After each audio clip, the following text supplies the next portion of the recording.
have Mike OShea. We have Scott Harris from the FAA as well. And then today we're doing something a little bit different. We brought in Matt Slawson from Florence PD in California. And he's actually the reason we're actually having this particular webinar, because he suggested this topic. And so now we're looking to see if the people suggest a topic, they're going to have to be on here to help the presentations. So if they're going to make nobody want to suggest a topic. Well, I'm just saying, but we're glad to have everybody here. My name is Charles Werner. I'm the Director of Drone Responders, and we do this webinar each month, usually the second Wednesday of each month at 4 p.m. Eastern Standard Time. We do it at that time, so it gives most of the country the ability to attend. And we're glad to have you all on board today. And as usual, I would urge you, if you're not a member of Drone Responders already, to consider joining DRONERESPONDERS.org. The price is really good. It's free. And we have a resource center, 600 documents and more, and a lot of other things that Drone Responders does. And with that, I'm going to turn it over to Mike OShea with the FAA. And if you all will just take care of your own introductions, take it away. Hi, my name is Mike OShea. If you haven't met me before, I've been with the FAA now for about 3.5 years. Prior to coming to the FAA, I spent 17 years with the Department of Justice, where I managed law enforcement technology programs, including aviation, including body armor and some other programs. Prior to that, I spent a couple of years teaching at a state police academy. And then prior to that, I spent 15 years as a uniformed law enforcement officer. So I've been in public safety for a long time. Just ran into somebody in my neighborhood who was a young cop who just moved into our neighborhood. And I always remember when I was a young cop and people would say, well, in my time, when I was a cop, you know, blah, blah, blah. And so I was trying to explain speed loaders to him. And he didn't understand what that meant at all. And I felt like now I'm that guy. I'm the old cut guy. So it was a little embarrassing kind of, but oh well. Today I'm going to go over a couple of items with you guys that I want to bring up that we've been talking about at the FAA. And then after that, I'll introduce Scott Harris, who's a special agent with our LEAP program. And then after that, we'll talk to Matt Slawson from Torrance PD, this is the first time I've talked to Matt, probably a lot. I don't know what the real answer to that is, but I've never seen him face to face or even in a virtual environment. So it's good to actually put a face with the name of the person I talked to on the phone. So a little background on some of the things that are going right now on the FAA that I just kind of want to make sure everybody's aware of. Night waivers, if you have one, they expire the 16th. On the 17th, you need to have been taking the recurrent training. I've had people contact me and say, but Mike, I just took I just got a waiver like 2 months ago. I'm going to lose, 22 months of waiver. And I try to explain to them, no, you're going to gain 24 months of night operations. But it's taking the online training is fairly easy to do. If anybody has any issues with that, feel free to let me know. But for the most part, it's been fairly seamless. Everything we thought that could go wrong didn't. That's me knocking on wood. And I think most people, I don't want to say you enjoyed the training, but you found out it's fairly intuitive. I guess is a good way to say it. And then obviously the price is right. I'm like Charles. My middle name is Free. If it's for free, it's for me. And I have a friend from NYPD who says if it's for free, I'll take 3. So I'm a real proponent on things that don't add additional cost to our operations. The other thing we've ran into is I've heard several people, and I just kind of shake my head. They said, now, April 21st, we can start operating over people. And the answer is no. The answer is the process for starting to operate over people started April 21st. It didn't give you the right to start. And people are like, but I thought that, no, it's just the process. And if you need further explanation on that, we can sort of talk you through the categories of operation and how people meet compliance with those. But it doesn't mean that when April 21st happened that, you can just start operating. You still have to prove the safety of the aircraft, or the aircraft has to be extremely lightweight and have protected props for you in order to be able to fly over people. So we can certainly discuss that if you guys have more issues. I've also had a couple of people contact me, typically not the operators of UAS, but some of the chiefs, both fire and law enforcement, have said, hey, somehow I heard about remote ID. What do I need to do? Am I supposed to buy something now? And I talk them off the ledge and say, no, it doesn't take effect for almost 2.5 years until September 16th, 2023. So you need to start thinking about it, but there's nothing you have to do right now. Again, the process has started on the date on April 21st that gets us to remote ID. We had a couple issues with law enforcement agencies contacting drone operators and telling them to either cease and desist or seizing the drone or not seizing the drone. The story changed a couple of times when the people were actually conducting legal operations. And so I think it sort of behooves you to make sure that people in your agency know what the rules are and what they can actions they can take or can't take. Because if you seize somebody's drone or tell them to cease and desist, when you don't have the legal right to do that, then the FAA is the least of your concerns. You're going to meet Mr. Lawyer, who is going to create risk for your agency that your chief or sheriff or whoever does not want. So it's imperative on you that you work with your people in your agency to let them know what is a legal operation, what is an illegal operation. And if they don't know, there are people they can call, including our guests, which we'll get to in a few seconds. The other thing is I had a couple of agencies send me emails that they'd gotten from people selling counter UAS systems. And people reached out to me and said, these are still illegal for us to use. And the answer is that's correct. And then they said, well, can they sell these to us? And the answer is it's kind of weird. You can certainly, they can sell them, you can buy them, you just can't use them. And since there's going to be standards that eventually come with these systems, some point from either from us, the FAA, or from the primary agencies that have the responsibility for counter UAS, which is DOD, DOJ, DHS, and Department of Energy, it would behoove you, in my opinion, to wait until those are out prior to buying a system, if you're even thinking about going that route. So yeah, it's currently not legal for state and locals to operate a counter UAS system. And counter UAS means it takes active mitigation against the drone that's flying. We do get some confusion with people who say, hey, I bought a counter UAS system, but what they bought was a detection system. It doesn't do anything except tell them that there's a drone operating out there. And those, depending on how they work, can be legal or illegal. I'm not a lawyer. I didn't sleep in a Holiday Inn last night.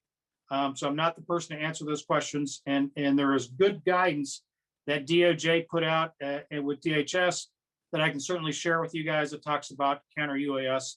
And then you should talk with your general counsel for your agency as to whether or not what you can and can't do with both detection and mitigation systems. The last thing, and before I get to my guest, who's a heck of a lot more important than I am, is we do a sort of a counter webinar to this, where this webinar, you're talking to the FAA. We do a webinar with the FAA where you're talking to other public safety agencies. And we do that, what's called Droning On for First Responders. And it's run by a woman by the name of Alina George. She does a fantastic job putting on it. I'm just the person who introduces the public safety agency that we're interviewing. We've talked with Chula Vista about their drone as a first responder. We talked with Austin Fire Department and Travis County EMS. Last month, we talked with Wilmington, Delaware Fire Department and Police Department. And then we'll be talking to somebody next month as well, or I guess this month. Sorry, we're in May now, right? This month, and I don't know who that is yet. So it's cool to listen to see what other people are doing and ask them questions about their programs. We're just facilitating it. I'm not an operator. I sit in an office behind a desk in the Eastern Shore of Maryland.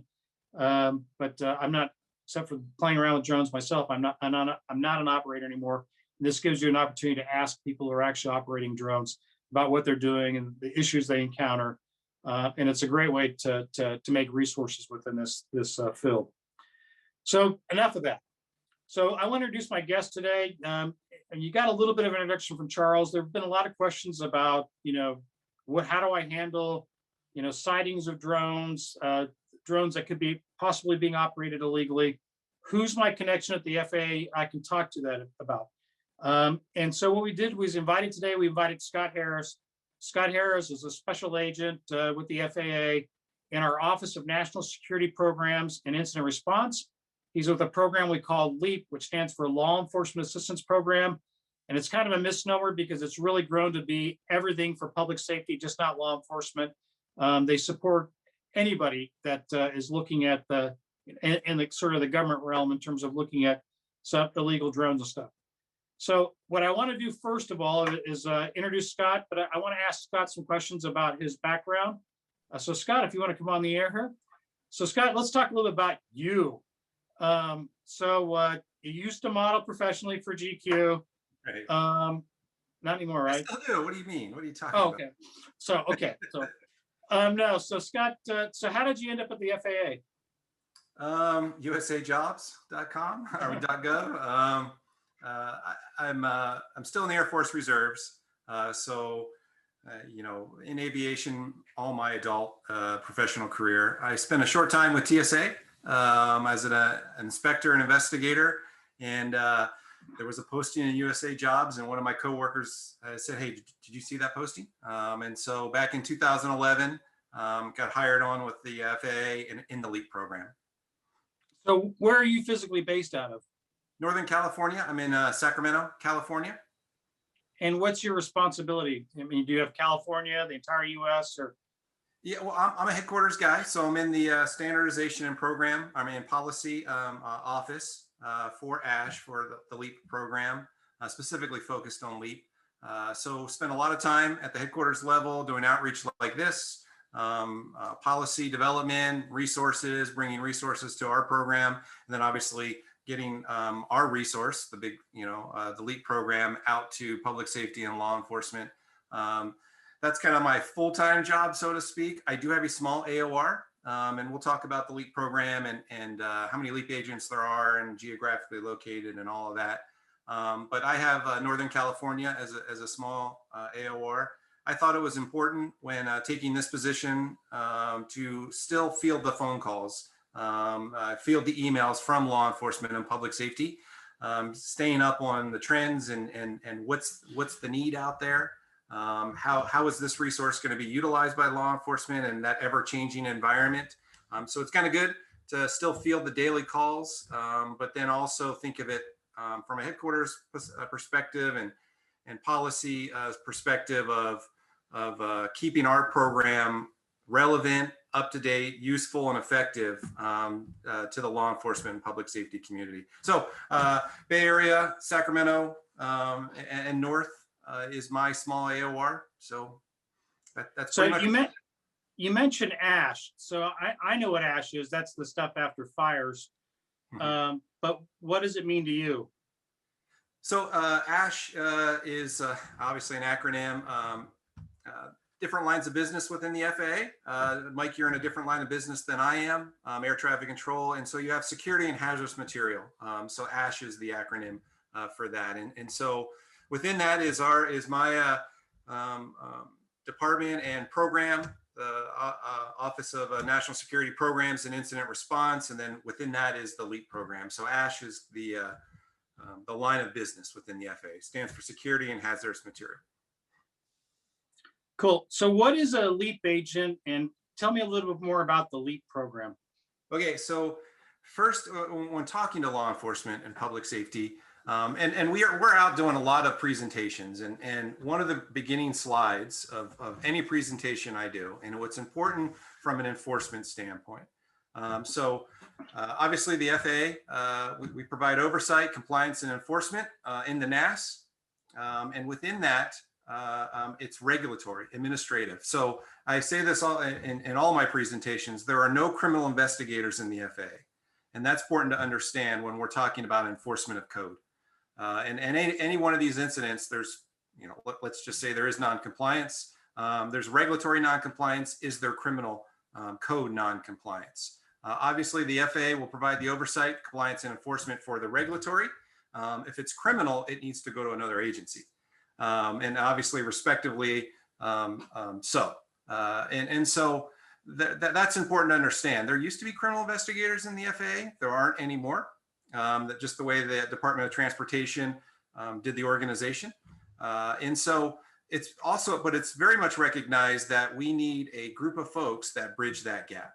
that at the same time, whether it's federal, state, local, or tribal law enforcement, they're enforcing some sort of criminal code having to do with airmen and aircraft and aviation in general. They're going to need a guy or a gal at the FAA to, be that gateway. And at the same time, gather information for a regulatory investigation, whether we would do that case in LEAP or if it was operational related over in flight standards. So that's the group and the law enforcement assistance program. We bridge that gap. We're designated in national policy for the FAA to be that liaison to law enforcement and public safety. So if you're sitting there and you're law enforcement, you've got a person in your area that is dedicated. They pay them to be your liaison, to give you the full horsepower of the resources and the FAA behind you. And at the same time, we're going to gather information for a possible regulatory violation. So the law enforcement assistance program made up of 15 plus agents geographically located across the country. I've got a POC map that I can certainly provide to everyone to find out who the LEAP agent is in your area. And it's not just for UAS and drones. This is for all aviation for public safety and law enforcement. So in the manned aircraft world, in the drug trafficking world, I'm here in Northern California, we do that up here. And there certainly is drug task force, counter drug, DEA types that are looking at airmen and aircraft for that. And we support that as well. So it's really, if you're in your duties, you come across an aircraft or an airman or anyone operating in the aviation or having to do with the aviation environment, the NAS, you should contact your LEAP agent pretty early on, because there's a whole host of resources and information and guidance that we can provide you. And that is all done by your LEAP agent. So would you recommend that folks, even if they don't have an incident right now, reach out to their LEAP agent for their area and sort of make that connection? Oh yeah, 100%. And I have a standard PowerPoint presentation that I do on a national level, and then obviously a local, regional level. And we tailor those all the time. We're doing outreach and training all the time for law enforcement. And what I say from an enforcement standpoint, it's getting out in front of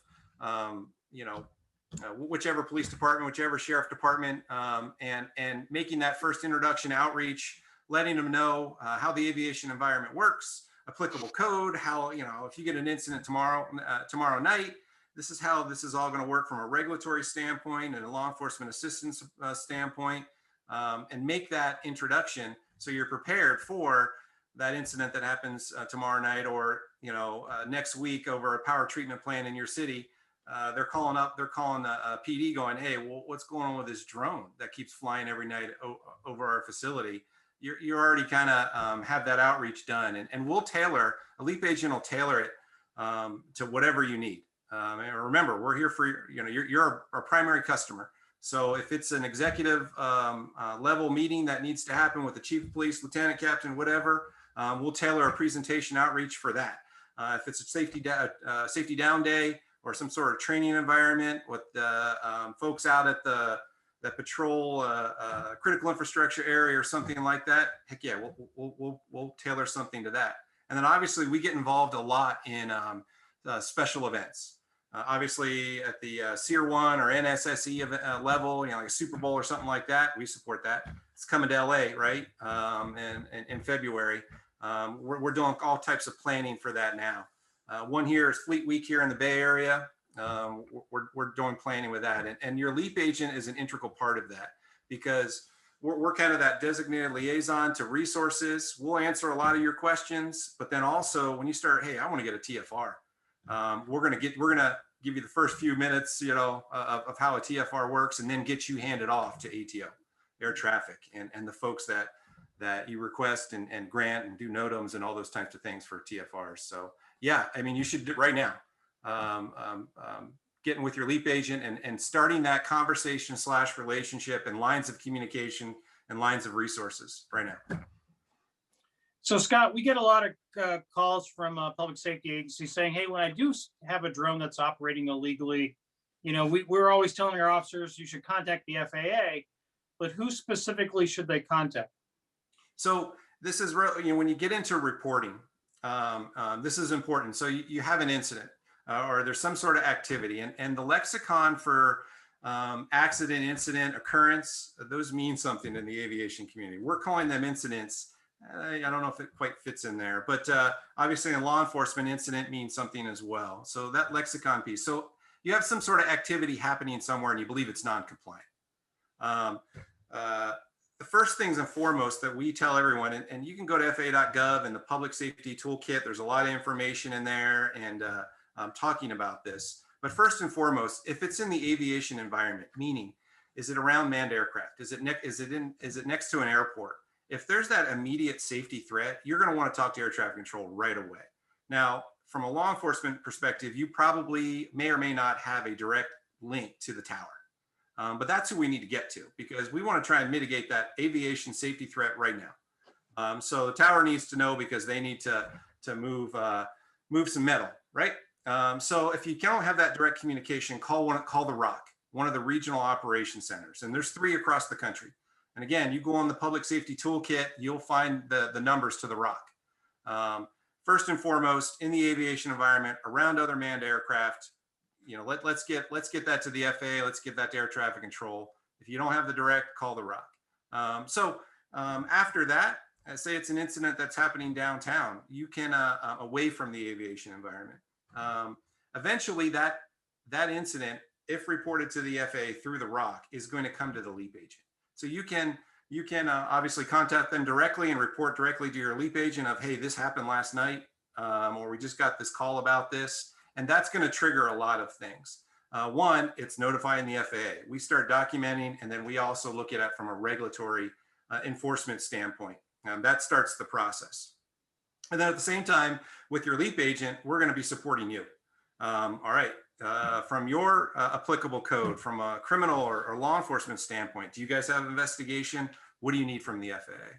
So if it's in that aviation environment, first and foremost, get it to the ROC, air traffic control. Needs to know, and then everything, and to include that, is reported to your LEAP agent, because that's your resource for you, and then also reporting within the FAA. That's going to trigger a lot of things. Where can they find the numbers for the regional operations centers or the ROCs to contact?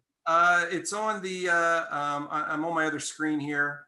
When you pull up the public safety, the FAA.gov/UAS, you're going to want to click on the Public Safety and Government, access our Public Safety Toolkit. You'll see a whole host of stuff in there. There is a, where is it here? Help me out a little bit here. Law Enforcement Guidance Card for handling drone incidents. Download and print the Law Enforcement Pocket Card. On there has the phone numbers for the 3 ROCs. You know, Western, Central, and East. You talked a little bit about providing in-service briefings and that kind of stuff. So how can departments reach out? Who do they reach out to get that training regarding U.S. compliant and incident handling? Do they reach out to you, their individual LEAP agent, or, you know, do they send an email to leap@faa.gov? How do they get it? Yes, you can do that, and we're going to get you to your right LEAP agent. So someone from Arlington, Texas goes, hey, who's my LEAP guy? And they send it to leap@faa.gov. We're going to match you up. I have our POC, our LEAP POC map that has all of our LEAP agents and their AORs on it. We don't put that on public, on open source. We don't put that on FAA.gov, simply because you're our customer and we want cops and public safety to have that information, not the general public to field all those calls. There's another phone call or phone for that. So I can certainly provide that to Charles or yourself, and we can send that out to the group. You can email me directly at scott.a.harris@faa.gov, and I'll email that to you, and we'll match you up. You know, if you're in Texas, you know, Kenny Maldonado is your guy. You're in Arizona, Craig Burns is your guy. And so we have a POC map that I can match you up with your LEAP agent. Very good. So we have several agencies that obviously have large events in the summer and the fall, that, you know, what they have, the festival of whatever, which are usually like large open air events. What can they do to prepare for increased UAS activity at those events? Contact your LEAP agent.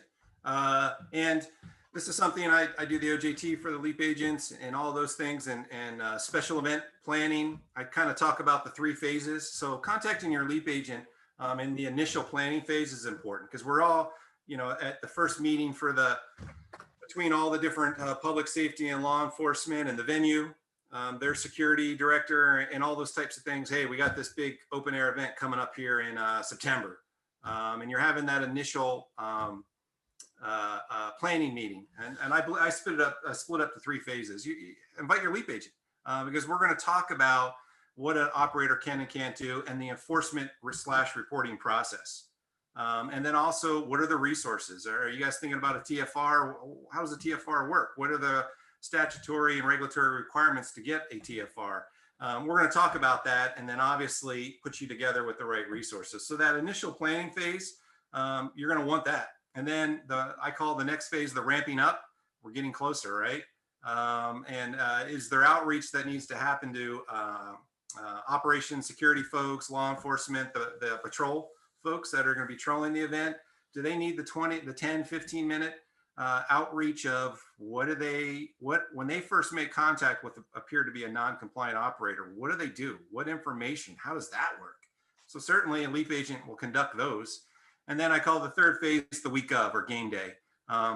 May or may not have a LEAP agent right there in your JOC or your command post or something like that, and those types of things. So contact your LEAP agent, because we do special events all the time, and there's resources in the FAA for you, and we'll start plugging in and adapting to what we need for your event.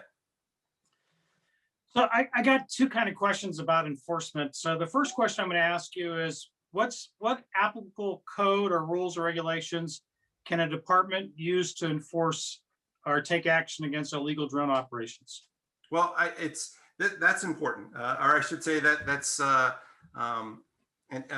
something that can get a little cloudy. And so to kind of clarify and add some clarity to that, what we talk about, and you'll see in our products that we put out geared towards public safety in law enforcement, is when they're dealing with one of those incidents or events. First and foremost, you have an operation, UAS operation. Always keep in mind what's the underlying activity of that UAS. It's just a tool. Don't get all I've seen this before in incidents where we kind of get wrapped up. Well, it's flying, so the FAA takes care of it. Well, again, there are no criminal investigators in the FAA. If there's a peeping Tom, we can investigate and enforce that. That's some sort of criminal code. So that's important to understand. Now, obviously, a lot of the rules of the sky, for a lack of better way of putting it, in our country, with our CAA, Civil Aviation Authority, the FAA, and just the way we have our code written, most of the rules of the sky are regulatory administrative, and that'll be enforced by the FAA. Now, there is a handful of criminal code, federal criminal code, usually dealing with uncertificated or restricted flight into national security restricted airspace and those types. So there is a handful of criminal federal code. So obviously that can't be enforced by the FAA. We'd have to work with DOT, OIG, HSI, or FBI, or someone like that for that event. So they could enforce that criminal code. Now, again, with state and local, there may be state code or local ordinances or something like that that has aviation code that mirrors ours. You got to watch the preemption on how it's written, right? But you would enforce that code. So really, it's a 3-pronged approach when you deal with these incidents and in the huddle. Is first, what's the actual activity that happened? And then finding applicable code. And within that, there's aviation code, remember regulatory, and then a small handful of criminal code, and then the non-aviation code. What are they using the tool for? And that's something that law enforcement certainly has to enforce, because the FAA can't. So you would look at that. You got to get into reckless endangerment, those peeping Tom, the interference with first responders, that non-aviation code, how they're utilizing that tool. Is that something that you would enforce? Now, if there is applicable state or local aviation code, they can enforce that. You have to watch, this is my audience here, you've got to watch that because the definition of an aircraft. There is state aviation code here in California. That's under public utility code, misdemeanors. But the definition of aircraft, a drone, does not fall into that. manned contrivance. So just be aware of some of that. But so you always look at what's the applicable code for the actual activity. Think of underlying activity first, and then applicable aviation and non-aviation code. And then obviously we can't enforce the criminal stuff. That has to be done by the respective federal, state, or local agency. So on April 21st, with the passage of the new rules, included in that was a section that allows public safety or law enforcement to request to see the remote pilot certificate. And along with that, they can also request to see, or our operators must show the remote pilot certificate. You could always ask for it. And it also requires them to show a photo ID to make sure the name matches the name on the remote pilot certificate. So the question I've been getting from public safety is, I go up and approach this guy who's, operating a drone. Obviously for a 107, he's, looks like he's filming for a real estate or something. And I say, hey, federal law says you have to show me your remote pilot certificate and a photo ID, blah, blah, blah. And he tells me to pound sand. What do I do? Report that to the FAA. So any operator, and there's two different things here, right? So any operator that's operating in the NAS, operating an aircraft in the NAS, if it's above 0.55, needs to be registered. The aircraft has to be registered. There's a statutory, under Title 49, a statutory requirement that they have to produce that registration for inspection to law enforcement. So first, there's the statutory violation of Title 49 USC. And I'm trying to pull it up here on another screen to give you the actual, I think it's, I don't want to do public math here. I want to make sure I give you the right citation. But anyhow, they're required to produce that for inspection. So they have a statutory. Now, who's that enforced? Certainly, we can enforce that civilly, regulatory, administratively with the FAA. So you report that to the FAA. Now, if they're not registered, they just don't. There's part of, hey, I'm not gonna produce that for you for inspection. But if that aircraft is not registered, 49 USC 46306 is in play, and that's a criminal code. So that's first the registration of the aircraft. All operators, whether they're recreational or commercial, they need to provide that. Now, if they're a commercial operator and they have a remote pilot certificate, an RPC, under 107, again, public math here, Mike, is it 107.7? They're required to produce that remote pilot certificate to you. If they don't, report that to the FAA and we'll enforce that. Again, if they're commercial operation and they don't even have a remote pilot certificate, again, 49-46-306 is in play for them because they are uncertificated in the NAS as an operator as well. We've also had the question from some operators saying, if the operator tells me to pound sand, can I cite him for obstruction of justice because I've given him a lawful order and they refuse to obey it? And the answer to that is, it's not a question for the FAA to answer. It's a question for you to work with your local general counsel and prosecutors to see if they would consider that a violation or not. Again, like I told you, I'm not an attorney, didn't sleep in a Holiday Inn last night. And we can just tell you, you should probably ask your own general counsel or your state attorney general's office to see how they would interpret that. So that pretty much answers those questions that I wanted to talk about. So if I get hold of this operator and I've got his name, how do I find out if he has a registration or a remote pilot certificate? Is there a way, who do I contact at the FAA to get that information if I'm looking for it? Your LEAP agent. So you have the name and the operator, and getting access to the registry, the airman registry, and the aircraft small UAS registry. Contact your LEAP agent. If you had a name right now, I could pull it up right now and let you know. So this is just kind of a general question, but does law enforcement work for you or do you work for law enforcement? Well, we have two different agencies, two different authorities. I do not work for law enforcement. but law enforcement is my customer. I think that's the easiest way to put. And the reason I wanted to make that point, it's nothing about you, Scott, but I want public safety agencies to realize that, you know, your tax dollars pay for us to provide support to you. So don't be afraid, like, well, I don't want to bother Scott. I don't want to bother Kenny or Mike or, you know, or Charles or, you know, or anybody, Jason or anybody who's an agent, you know, because, you know, I don't want to bother him, but that's what we're getting paid for, is to be that resource for you. So don't be afraid to reach out. Any final comments about the LEAP program, Scott? Yeah, no, I mean, just to piggyback on that, Mike, 100%. Call us. We want to help you. I guess you could say our end of year evaluation for our bosses is, well, how many folks did you help? So you're not helping us if you don't call us, and that, you know, a little bit of a selfish way there. But in the end, we really do. As much your average LEAP agent, or I shouldn't say your average, all your LEAP agents are passionate about the NAS, about aviation, and anything we can do to better educate public safety and law enforcement about aviation, heck yeah. And then there are a lot of bad actors. There are a lot of dangerous folks out there. No, you know, you coined the phrase there, Mike, clueless, careless, and criminal. There's a lot of clueless folks and careless folks out there that we certainly want to get them in the right spot. Meaning, if there's applicable code to mitigate that safety and security threat, we want the proper agency to make contact with that person and gain compliance. Now, how that happens is how that happens. But calling your LEAP agent and starting the huddle, and I kind of coined the phrase in a lot of my outreach and training, is the huddle happens. Contact the LEAP agent. First thing we do is we look at, okay, what exactly was the activity? And then in our mind, we're thinking of the applicable code, not just ours, but all the code.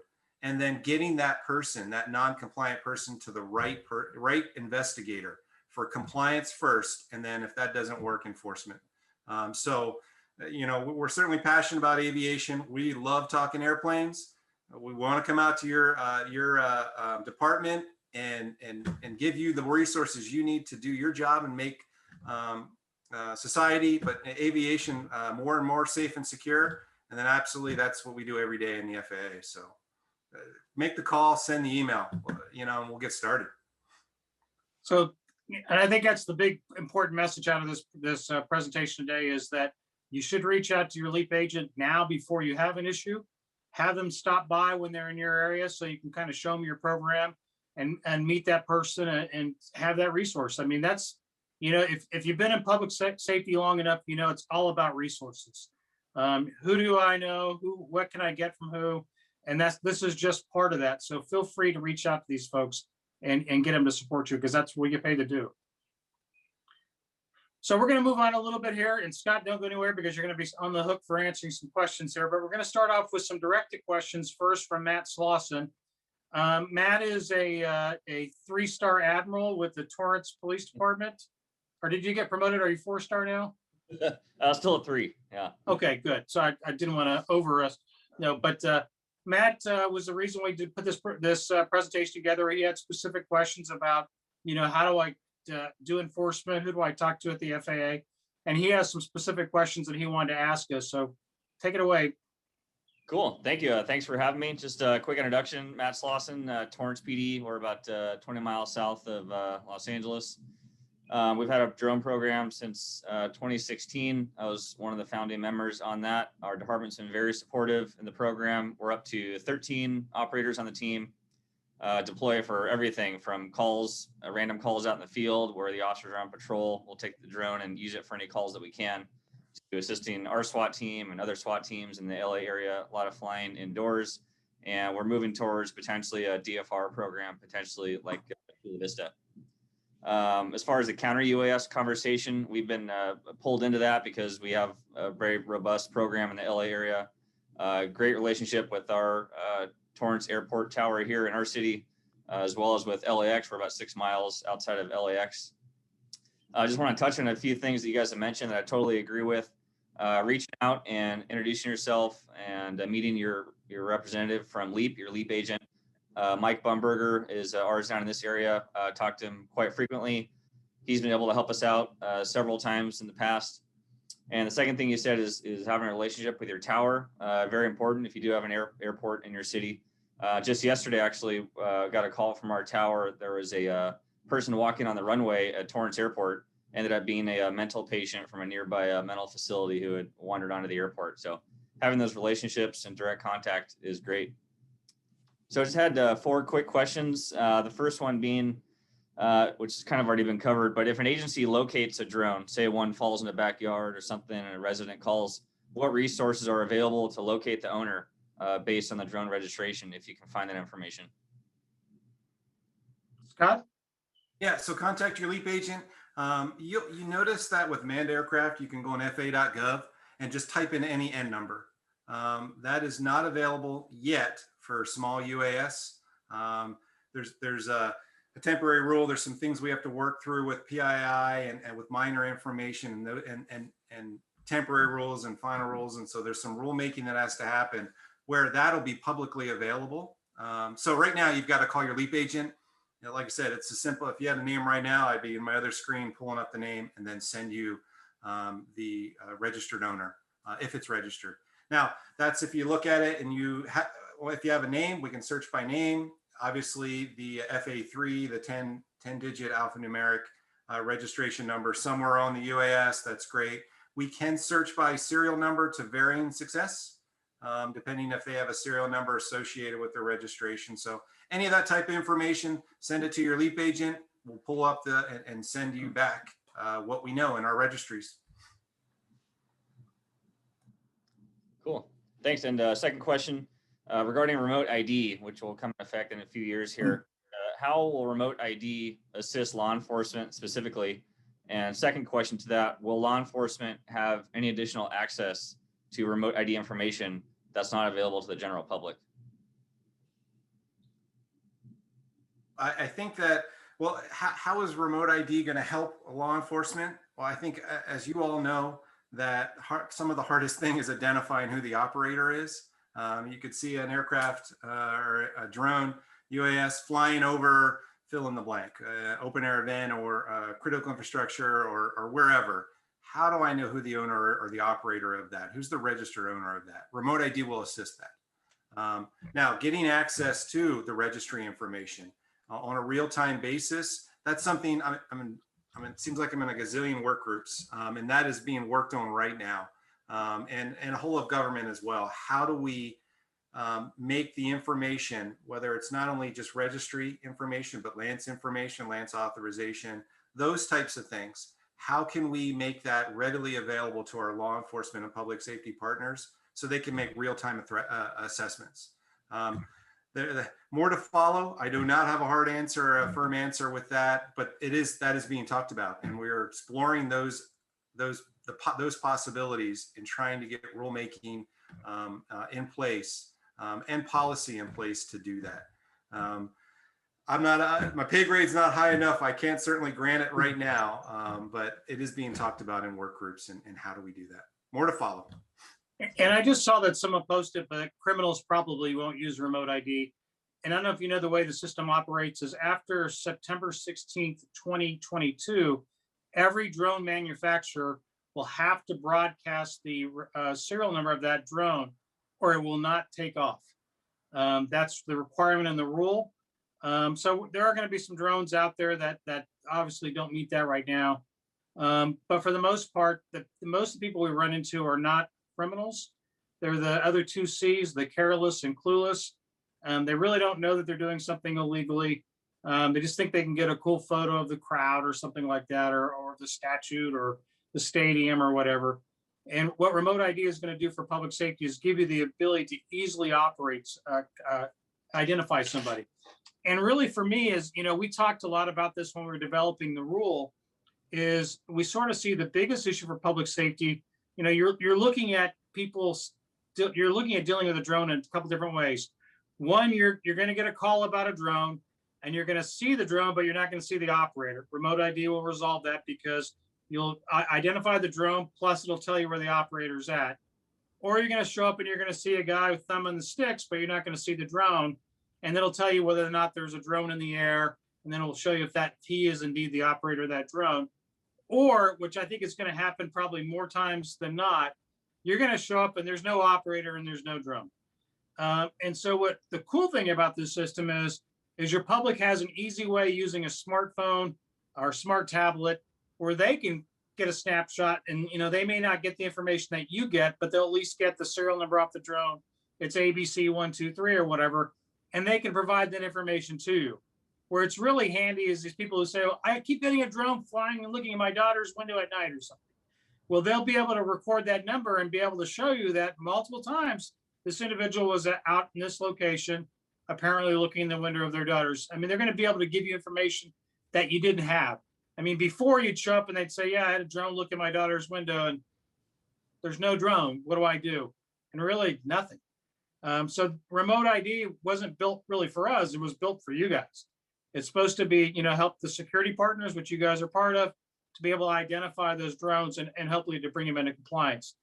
The criminals that will, either not squawk remote ID or build a drone that doesn't have remote ID, that's a whole different issue. And that's part of, I don't want to get into the federal counter UAS picture, but that's something that'll help them identify who's supposed to be in the airspace and who's not, by whether or not they're broadcasting remote ID. Yeah, and just to piggyback on that a little bit, Mike, because we obviously in a lot of Q&As, a lot of sitting around talking to law enforcement. If the folks that aren't broadcasting remote ID are going to identify themselves awfully quick. And so the criminals, they say, hey, we're not going to be remote ID. Well, you're going to identify them right away in a sea of remote ID.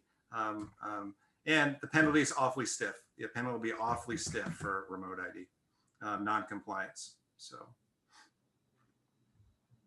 Yeah, and I think that's important to note is, we talk about, we don't do criminal, we do basically civil investigations and regulatory non-compliance. But the fines from the FAA are sometimes worse than you would get if it was a criminal. I mean, there are people who decided not to comply with us who are looking in fines in the $30,000 range. So, I mean, they can get pretty significant. So, just to let you know. And those cases are easy to write and they're easy to prove because ours is preponderance of evidence. More likely than not that they did that, and it's pretty straightforward. So pretty good success rate on those. Cool. I'll just do one more in the interest of time, but along the conversation about authorities, I kind of want to share our thoughts and our frustration and things I hear from other law enforcement. Is that as a local, police who are responding out to these drone calls where there may be a drone incursion or whatnot, there's really not a whole lot that we can do as local law enforcement because they're violating federal rules and federal laws. I use the example if someone was to launch a drone at the flight path of our Torrance Airport and we get called, sure, we can go and try and find the person. We can try and get consent to talk to them and speak to them. But when it comes down to it, there's really not a lot of enforcement teeth that we have. We don't have careless and reckless laws in California. So I guess the question is there any discussion or what are your thoughts on potentially pushing some of this enforcement power down to the states, down to the locals, so we can detain someone, issue them a citation, take their drone, et cetera? Because right now, as it stands, we really have to wait for federal law enforcement to arrive to take any enforcement action. So, and Scott can try to answer this one too, but I'll just give my take on this. And it's very frustrating because, state and locals obviously can't enforce federal law.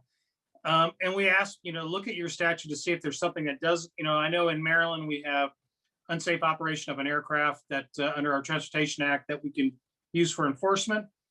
But in reality, what would be sort of nice is if, and Mike OShea's opinion, I should say, I'm not advocating this, but I know like when I did motor vehicle enforcement, commercial motor vehicle enforcement, we basically adopted the Department of Transportation's motor vehicle enforcement guide and just made it, a state law that you can't violate these within the state. So not only was there the federal violations, the exact same violations were a state violation too. And that's how we enforced pick up our dump trucks that were overloaded, tearing up our roadways, truckers who, were, operating hazardously uncovered loads and that kind of stuff. But in reality, it might make sense for municipalities, counties, states to take a look at the federal regulations and see if they can craft their own to allow them to provide enforcement. And really that's not the FAA's deal. And I hate to say that because I want us to be everything for everybody. But it's sort of the states, counties, cities need to sort of take up and figure out what they want to do and make sure that they provide, logical enforcement that's sort of based on federal law, so that they're not contrary to federal law. Scott? Yeah, Mike's 100% right on that. I mean, and I also, just to, piggyback a little bit, understand your frustration. We see it all the time. And to answer your question, is that recognized? Is it being worked on? Yeah, we bring it up all the time in the LEAP program, that we partner so much. We rely on our partnerships with local and state and federal, but a lot local law enforcement, with UAS and enforcement and all those types of things. We partner so much and rely so much on local law enforcement, but yet they don't have very much teeth. It's a tough, slow process. We bring it up. It is being worked on. Legislation, all the different acts through the year, always with manned aircraft where this wasn't an issue. But with this new technology, this new aircraft, these new operators in the NAS, it is an issue. We need, there's legislation changes that need to be made. And then obviously, so rulemaking can happen with US codes and CFRs. That's not a quick process. It's not a quick process at all. And so is that process in motion? It is. We recognize that our partners in local law enforcement need a little bit more teeth, as to use your words, an enforcement role in this. But legislation change has to happen, then obviously rulemaking, and that's not quick. So don't have a great answer for you, but that's, unfortunately, that's the reality. Well, thank you. Do you still love us? Absolutely. You guys are always here for us, so appreciate it. It's been a great. Just so you know, yeah, for my little spot here in Sacramento, California, and world headquarters here for LEAP, right? Every work group that I'm in, I bring this stuff up. Come on, we got to make some changes here. Obviously, there is a new operators, new safety and security threats to the NAS. Boy, can we get a little quicker in our adaptation to this? We're moving at the speed of government on some of this stuff, but we do bring it up. It is brought up a lot and talked about. So, Mike, we've got some questions in the questions and answer area. I will tell you that we did something a little different this time. I turned Mike Wilson on as a panelist, so he could actually go through it. He's been answering all these questions, so I'm going to go through just to make sure everybody got them. I know Mike. We love you, Mike. So we've got one at the top that hasn't been answered so far because this is addressed to Mike or Scott. It says, we're already off, this is from Dirk Giles from US Forest Service.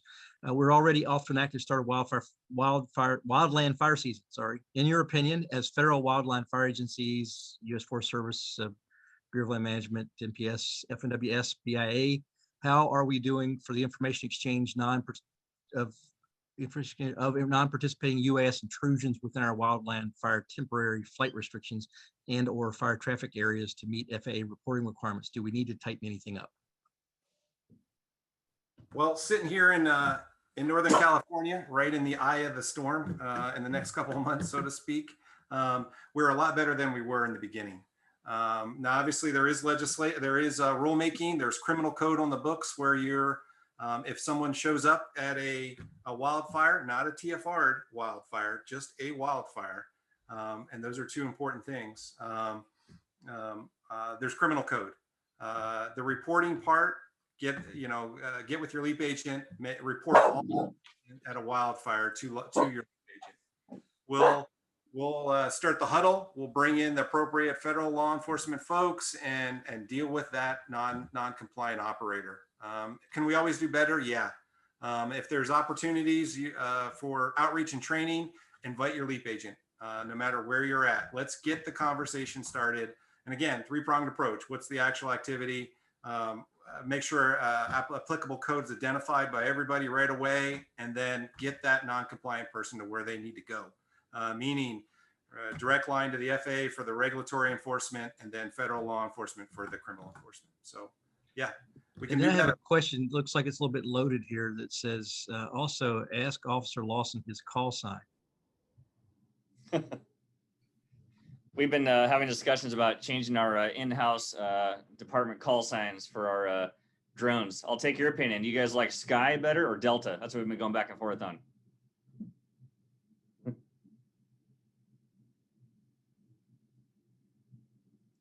probably an inside joke someone's launched there. I don't know. Okay, so let's move on to something more constructive. So a couple people asked, how do you get access to droning for public safety? Mike has given a full answer with that and links to all of that. So that question has been answered. And I was told to point out that it's not recorded, so because we're not allowed to as a federal agency. So it's a little more laid back. We can get into more detail about some stuff. Not that we do anything wrong, but it's not recorded. So hopefully that allows people to participate more with the federal government. And now that you brought that up, this one is recorded and it will be available after this episode is over. So let's go down the list here. Doug Daniel says, who is the LEAP agent for Ohio? And Mike has put the link in for the Public Safety Toolkit to take them right to that map.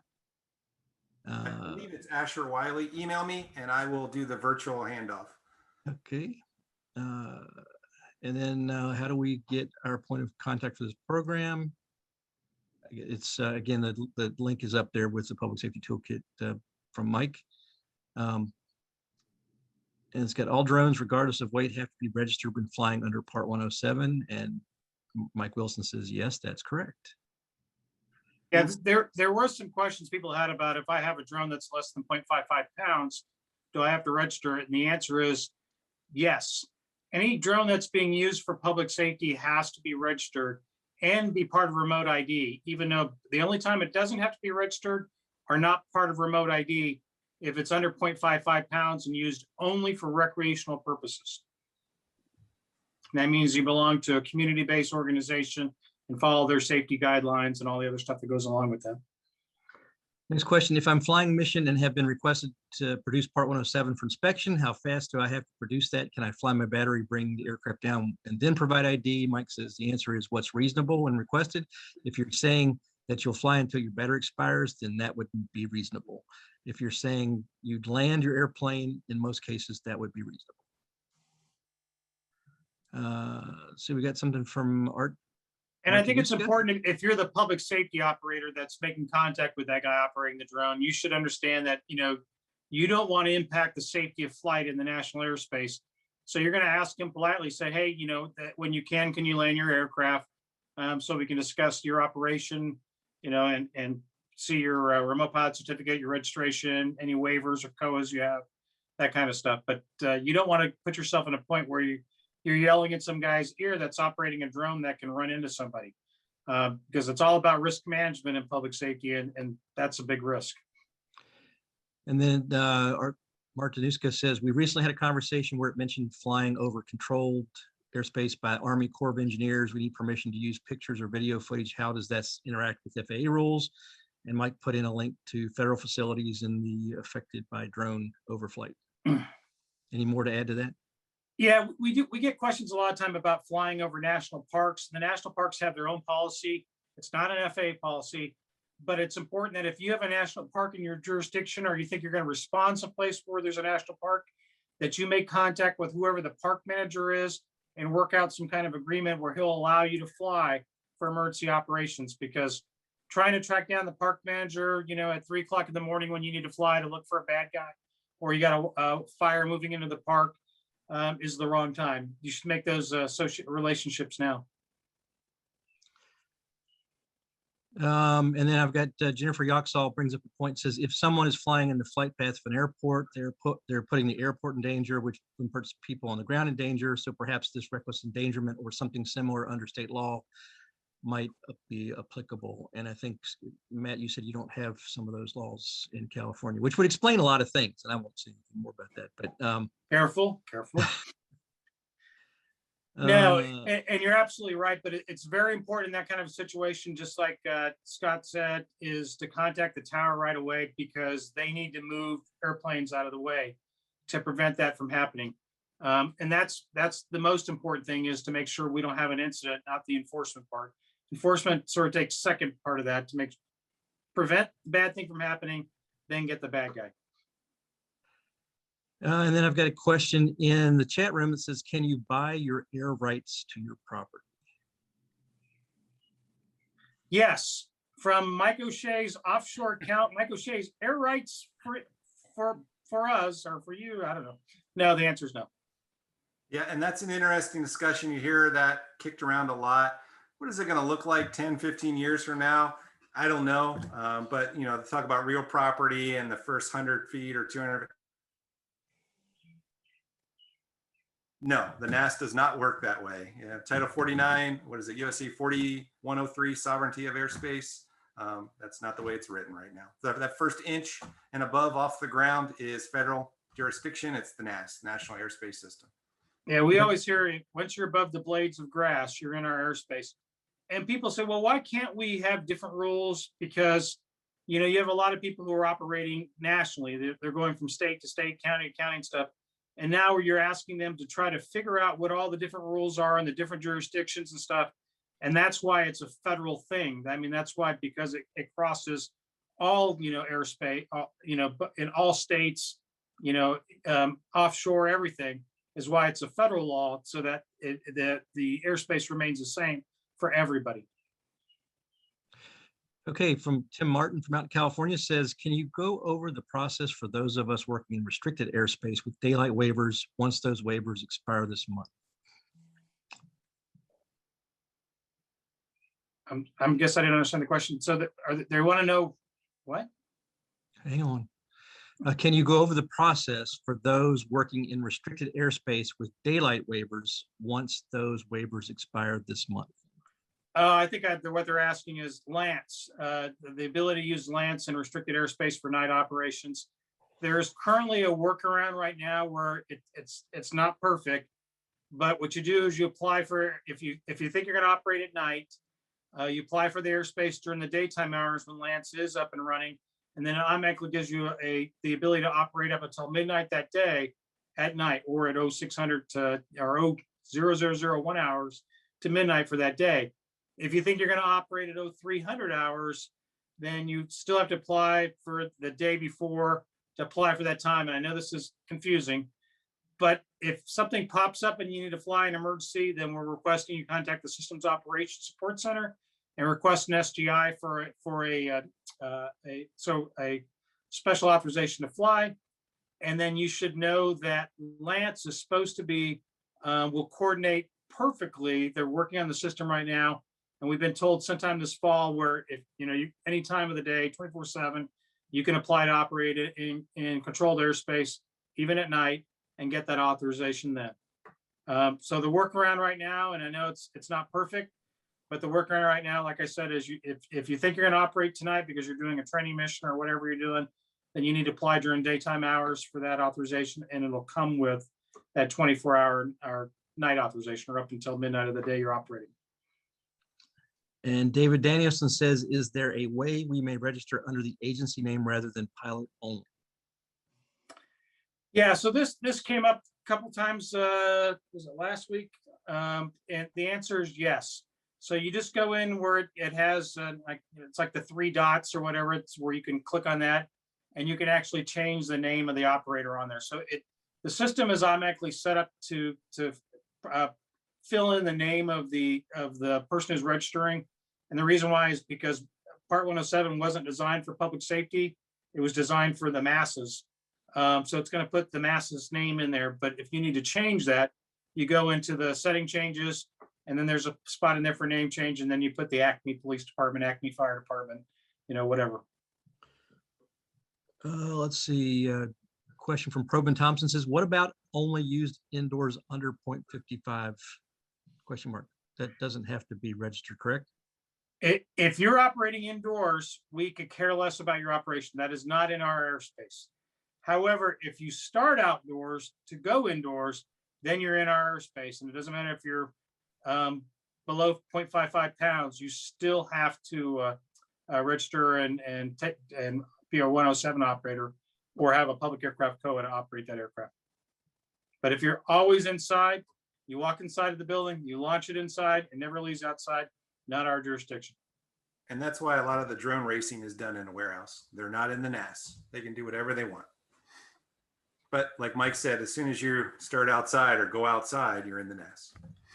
Yeah, I was on a call with somebody and he goes, well, I know that we had that 20-foot zone that we're allowed to launch, or maybe it was in a 100-foot zone that we're allowed to launch from outside. And I'm like, who told you that? There's no such thing. Okay, I've got from Mickey Osterreicher, our friend up in New York, claiming federal preemption over the NAS is fine, but why has the FAA not sought to enforce such authority when people exercise self-help in taking down F equals drones with guns and other measures? So we have taken action against people who've done counter UAS. I think the biggest, in Mike OShea's opinion, is I wish we sort of did a better job telling people how we prosecute people, because we do. But part of that is because there's privacy concerns. We don't go out and say, oh, by the way, Mike OShea operated his drone, shot down a drone over his backyard, and we fined him $15,000. Or we turn the case over to the FBI or the DOI or DOT, Inspector General's office. You don't hear that, but it does happen. Yeah, and what's important to understand there is when someone does that, when they practice mitigation or however you want to call it, bringing down an aircraft, that's an 18 U.S.C. 32 violation, and that is not enforced by the FAA. That's enforced by federal law enforcement. And so we work with them and assist them, but ultimately investigative interest and prosecutorial process, whether they choose to take the case or not, it's out of our hands, it's out of the FAA's hands. But we do not enforce, the FAA does not enforce 18 U.S.C. 32. That's done by federal law enforcement. Okay, with the new 107 update, does your 107 expiration date go for 24 months from the date of update, or does it add to your original expiration date? I'm not sure I understand that, but I think what you're asking is if you take the, God, I'm brain dead. If you take the retraining online from FAAsafety.gov, it restarts your license for 2 additional years and includes night operations. I think that answers your question, but if not, look it up. Yeah, I think that's right. And then I've got a note here for Carl, from Carl Blando to you, Matt. It says Delta already a company, choose something else.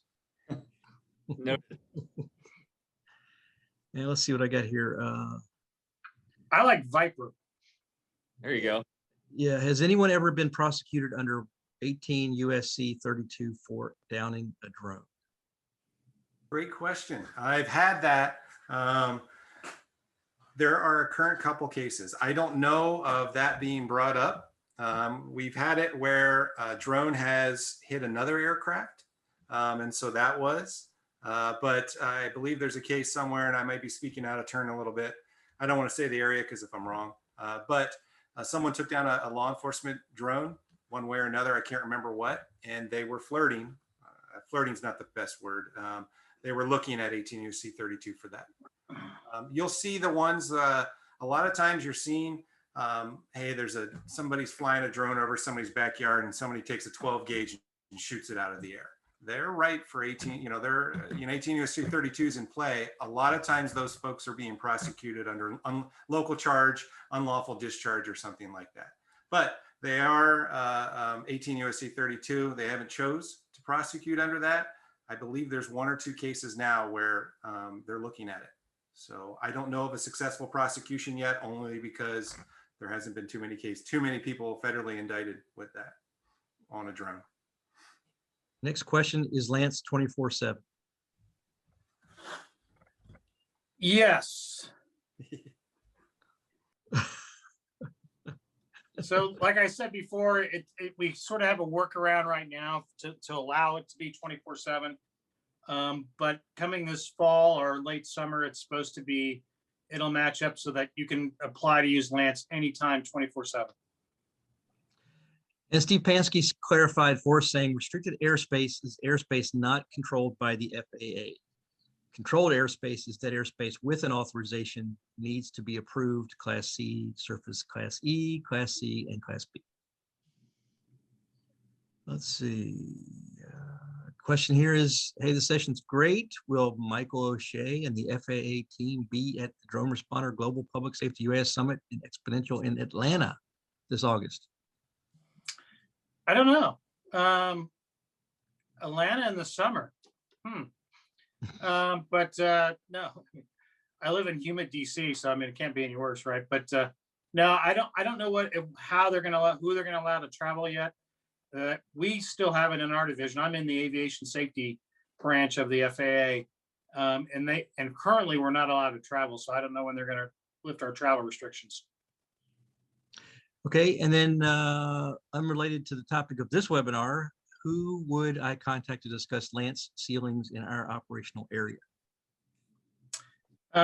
If you email me, I'll connect you. It's the air traffic organization that actually sets the ceilings. It's what they typically did was reach out to their towers and work with them, the facilities actually, to set the altitude. And they have changed over the years. We've seen, some airports basically said, we don't care where they fly as long as they're not right on the approach or departure end. They can be 400 feet, we don't care. And then we saw kind of the opposite too. Our airspace is really secure, everything's zero. And so it really depends on the actual facility. And it probably wouldn't hurt first if you had a chat with somebody who may have drawn those facility maps up at your specific airport to see what their reasoning was, because there may be a specific reason why it's a 0 grid or 100 grid or whatever that you're not aware of, that they can tell you. And if not, then, certainly talk with them about whether or not it's possible to change it, but that's done through the air traffic organization. Hey, Charles, Matt, I had one more comment if we have a second. Yeah, go ahead. Just wanted to hear your thoughts, Mike and Scott. We had touched on earlier before we started, but just an FYI to those agencies out there who may be approached by or seeing demos of counter UAS equipment. And I hate to be the negative person here, but I just want to bring it to everyone's attention that, be careful about the authorities to own and operate those counter UAS measures, whether it's just detecting the drones, which could be violating some federal wiretap laws potentially, or in our case in California, there's some specific language in the penal code about obtaining serial numbers and so forth, and especially the mitigation of taking drones out of the sky. So if you want to touch on the authorities or which agencies at the federal level have the authority to do that. Sure.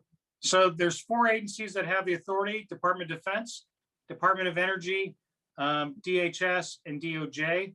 And the FAA does not have the authority. What we have is that those agencies are required to work with us before they use counter UAS to make sure it doesn't impact the safety of the national airspace.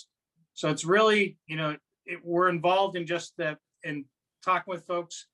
And I will tell you that we've had a couple cases where people have purchased, local entities that purchased counter UAS systems, not really thinking it through.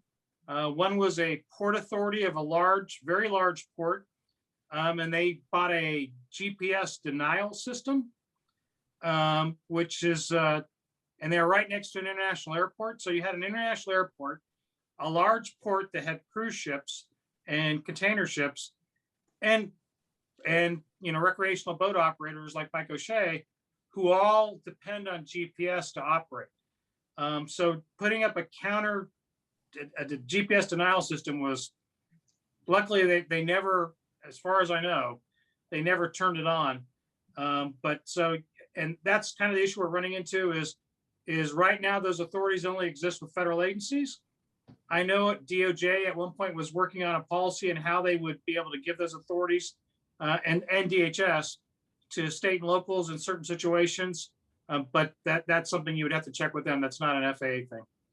Right. And there's a great advisory out. So last summer, August of 2020, DOJ, DOT, DHS, and FCC have an advisory.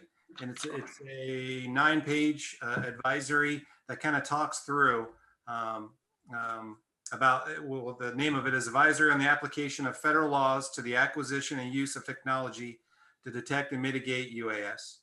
So I encourage everyone to get that if you're thinking about detection / counter UAS, to get that advisory, bring it up in the Monday morning meeting with your leadership and legal counsel. And it kind of walks through all of the different legal issues that Mike has talked about as well. And we can send that to you, Charles, so you can share with your members. And I will tell you, our general counsel has told us that if we get specific questions about whether we can operate or not operate, we're supposed to refer you to that memo. Because like I said, it's really not an FAA thing. It's really, we don't have the authority. We're just the safety folks. Right, and I did a little cut and paste with the title, a simple Google search, that'll bring that document up in PDF form. So there you go. Let's see, I have a note here just to share from Neil Landfield. He says, super impressed with Kenny Maldonado in our area. He's helped us on guidance in several incursions with TFRs in your stadium. So just want to give a shout out there to Kenny is awesome. I know I've done a lot of work with Kenny, working with like Texas DPS and other agencies. In fact, we just talked to Kenny 2 days ago about drone incursion at Astro Stadium in Houston, and he's working with the security managers on that. He's a really great resource, as all the LEAP agents are. Okay, I think that's it. I want to go through and just tell people that a little bit about what we're doing. Wait a minute. Here's another question. So the C-UAS question is a bit more nuanced. What about the assertion C-UAS detection can occur without violating the Wiretap Act simply by detecting the fact radio signals can be located but not decrypted or intercepted? This is more similar to an electronic radar. Completely agree. C-UAS mitigation through any means still illegal. And this is where I give you my standard response that I'm not a lawyer. I didn't sleep in a Holiday Inn last night. But what I would highly recommend you do is you go to your agency's general counsel and you sit down and discuss it. And if they feel like they can defend you based on the laws in your city, county, state, and also the federal laws under Title 18 or wiretap laws, then do what they tell you to do. But I would be very, very careful. Trust but verify is kind of yeah. So I also want to let people know we have a resource center, DRONERESPONDERS.org. If you have policies and procedures you'd like to share, you can send them to me. I put my email address, charles@DRONERESPONDERS.org, in the chat box. I want to also let you know that we've initiated a global public safety UAS database and map. This will be used to create a global network of public safety UAS programs, and we'll be able to share information back and forth. It will come later with a dashboard that will give you the ability to filter by public safety discipline, state, and more. And again, this is to share information, collaborate, coordinate, communicate across organizations. The information will not be shared. This is not going to be sold to any companies or anybody else. In the chat room, you'll see the links to do the survey and put your information in for your department. Automatically goes on. You can say if you want your contact information to be public or not. And then there's the link to the web map, so you can actually see the map. We have over 300 agencies already entered since 12 days ago. And that includes the UK, Australia, New Zealand, Africa, Iceland. So it's kind of cool, as well as hundreds of departments across the United States. Any last words? Let me just go around the table. Scott, anything more you'd like to say? No, I mean, thanks for having me. Always happy to talk LEAP and the NAS and aviation with law enforcement. Don't hesitate to reach out to me. I'll get you in touch with your LEAP agent, and let's keep this conversation going. And Matt, I want to thank you for coming on and being a guest today and helping kind of stir this up, and the suggestion to do this. Any last words? I always appreciate the conversation. Thank you very much for having me. It's great to collaborate, and I put my email there in the group if anyone has any questions or comments. Mike, you're last up. Yeah, I just want to tell everybody thanks for participating in this. And Charles, thanks for having us to do this. We like doing these things, and I try to remind everybody that we work for you, not the other way around. So feel free to use this as a resource. I mean, if you haven't reached out to me, I mean, I always tell people I don't know all the answers, which I don't, but I pretty much know the people who do know the answers. And I'm not shy, and I'm willing to track those people down and connect you with them to get the questions you need answered, or the assistance you need in helping your program. So feel free to reach out to us. Part of our job at the FAA is to support public safety. I mean, you're keeping the communities that we live in safe. So we want to do a good job for you guys so that you do a good job. So again, thanks to all of you for participating today and contributing your questions to the question and answer areas. We appreciate that. And to each of the panelists, thank you all for being here today. And there will not be any sessions probably until August. So we'll let you know when those next sessions comes up, because June is in conflict with the FAA symposium, which will be on the second Wednesday. I thought you said we were doing that one. No, we're Hey. doing that in the FAA symposium.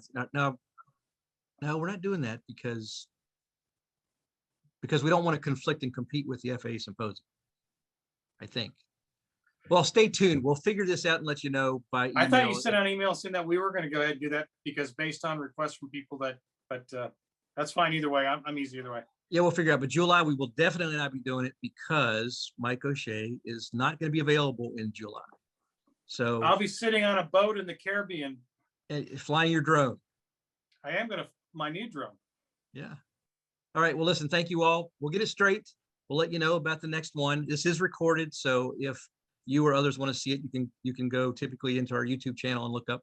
You'll see the other previous webinars that we've done there as well. Thank you all. Have a great day, and everybody stay safe out there.